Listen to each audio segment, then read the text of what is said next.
Bonjour à tous et merci de nous suivre sur Ecclesia TV. Voici les titres de cette édition.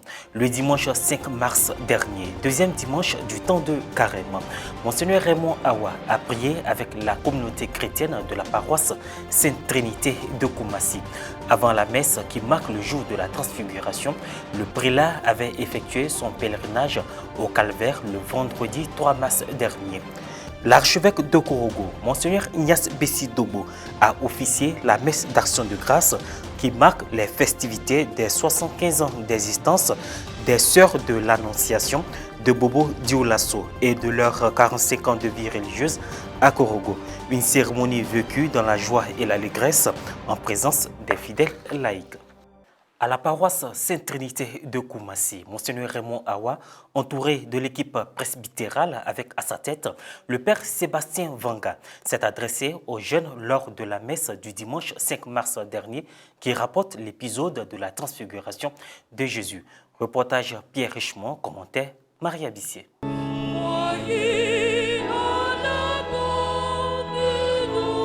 Temps de carême chrétien, temps de cheminement vers Pâques. Pendant ces 40 jours, les chrétiens sont invités à vivre un réel détachement, se livrer aux actes pénitentiels et à la pratique de l'ascèse. Dans cette optique, Monseigneur Raymond Awa, évêque du diocèse de Grand-Bassam, a effectué son pèlerinage personnel le vendredi 3 mars au calvaire de la paroisse Sainte-Trinité de Koumassi. Après cette activité spirituelle, le prélat a communié avec les fidèles de cette communauté paroissiale en prenant part à la messe du dimanche 5 mars dernier, deuxième dimanche du temps de Carême, aussi appelé dimanche de la Transfiguration. Événement majeur de l'Évangile qui intervient à un moment précis de la vie de Jésus. La célébration eucharistique a été marquée par le discours de bienvenue du premier vice-président du conseil pastoral paroissial. Nous sommes très honorés de votre présence et nous voulons vous traduire toute notre reconnaissance. Car, malgré votre calendrier très chargé, vous n'avez ménagé aucun effort pour nous visiter 2 fois successivement en espace de 2 jours. Depuis l'élection de notre chapelle en paroisse le 13 septembre 2008, notre paroisse a connu de grands changements grâce à votre vision. Cette année, Excellence, avec votre permission, nous nous préparons à la célébration de ces 15 ans d'existence, avec la grâce de vous voir présider cette messe. Dans son homélie, l'ordinaire du lieu a invité l'Assemblée à l'écoute de la parole de Dieu et s'est particulièrement adressé aux jeunes. J'ai fait mes enquêtes. 80% me disent que quand ils ont leur portable, là, Facebook, WhatsApp, telle chose, tout ce qu'ils écoutent, ils les regardent là.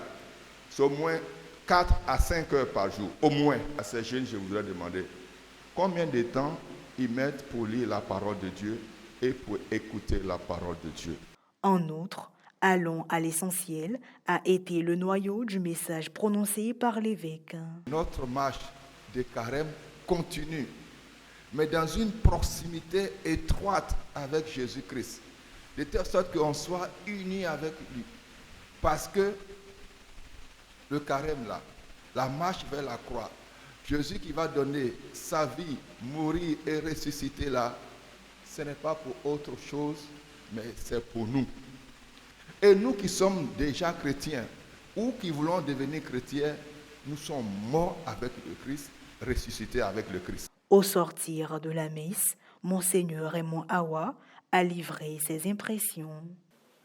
Je suis venu prier avec la communauté de Sainte-Trinité dans le cadre du temps de Carême.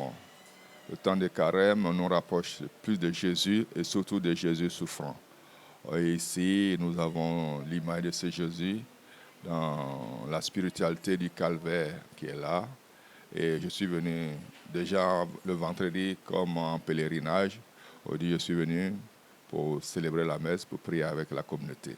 En célébrant la transfiguration du Seigneur le deuxième dimanche du temps de Carême, cela nous rappelle comment le Seigneur a voulu préparer le cœur de tous à surmonter le scandale de la croix, mais elle annonce la merveilleuse adoption qui fait de nous des enfants de Dieu en son Fils Jésus.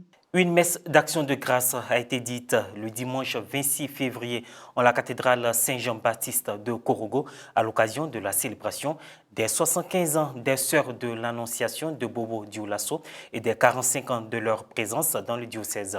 Cette célébration a permis de rendre gloire à Dieu pour la vie de cette congrégation religieuse. Un élément de la cellule de communication du diocèse de Korogo commenté par Morel Poti. La paroisse cathédrale Saint-Jean-Baptiste de Korogo, en accord avec son archevêque Monseigneur Ignace Bessi Dobo, a abrité le dimanche 26 février 2023 la messe d'action de grâce des Sœurs de l'Annonciation de Bobo Dioulasso à l'occasion de leurs 75 ans d'existence et 45 ans de vie religieuse à Korogo. Cette messe solennelle a commencé par la procession des enfants de chœur avec la croix et 45 enfants tenant chacun une bougie pour représenter les 45 ans de vie communautaire des Sœurs de l'Annonciation à Korogo et quelques sœurs tenant la parole de Dieu. Ensuite, accompagnée des danseurs au rythme des balafons, l'une des sœurs a apporté à l'autel la Bible. Monseigneur Ignace Bessi Dobo, dans son homélie, a exhorté les fidèles à œuvrer pour le règne de Dieu. Nous comprenons le grec, en grec on dit paradeiso, qui veut dire jardin. C'est ça qu'on prend pour parler de paradis.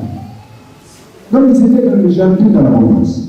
Mais Jésus, lui, il sera dans le déroulement total du désert. Au désert, il n'y a rien. Il n'y a pas de boulot. Les âmes humaines se cherchent. Et c'est là que Jésus va les amener. Donc c'est au cœur des épreuves du désert, dans la faim. Ceux qui traversent le désert, ils savent ce que c'est. Et c'est là que le tentateur va venir. Et c'est là que le tentateur va venir. Et Jésus va être éprouvé essentiellement autour de son identité de fils de Dieu. Les sœurs jubilaires ont apporté avec des pas de danse leurs offrandes pour rendre grâce à Dieu pour les 75 ans d'existence. Beaucoup de reconnaissance parce que pendant 45 ans, elles ont travaillé au service de l'archidiocèse de Korogo. Elles ont donné tout ce qu'elles ont et tout ce qu'elles sont pour participer à l'évangélisation dans ce grand diocèse. Les 45 ans de fidélité, ça se fête. Pendant 45 ans, elles sont restées fidèles à leur vocation, à leur appel. Elles sont restées fidèles à la parole de Dieu et elles ont essayé, dans l'obéissance à la parole de Dieu, de se mettre vraiment au service de leurs frères et sœurs, dans les écoles, dans le dispensaire, l'infirmerie, donner la santé aux malades, aider les malades à tenir debout pendant 45 ans. C'est important, auprès des femmes, auprès des jeunes gens, des jeunes filles, pour les aider à apprendre à vivre, le savoir-vivre. Elles ont fait beaucoup de choses. Je voudrais vraiment leur exprimer toute la reconnaissance du diocèse de Korogo. Que le Seigneur les aide à avoir beaucoup de vocations parmi les filles, ce qu'il faut, pour que la mission continue.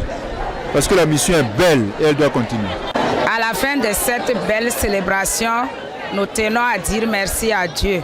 Merci à tous ceux qui ont soutenu les Sœurs de l'Annonciation et qui continuent de les soutenir, en particulier qui soutiennent la vocation. À la fin de cette célébration, nous lançons encore un appel. C'est une occasion qui est donnée à tous les jeunes du diocèse de Korogo de s'engager dans le champ du Seigneur pour que l'évangélisation puisse aller en avant. Plusieurs activités sont inscrites à l'agenda de ce jubilé d'albâtre des Sœurs de l'Annonciation de Bobo Dioulasso et de les 45 ans de vie religieuse à Korogo. Et voilà, ici se referme cette édition. Merci de l'avoir suivi. Merci de rester sur Ecclesia TV.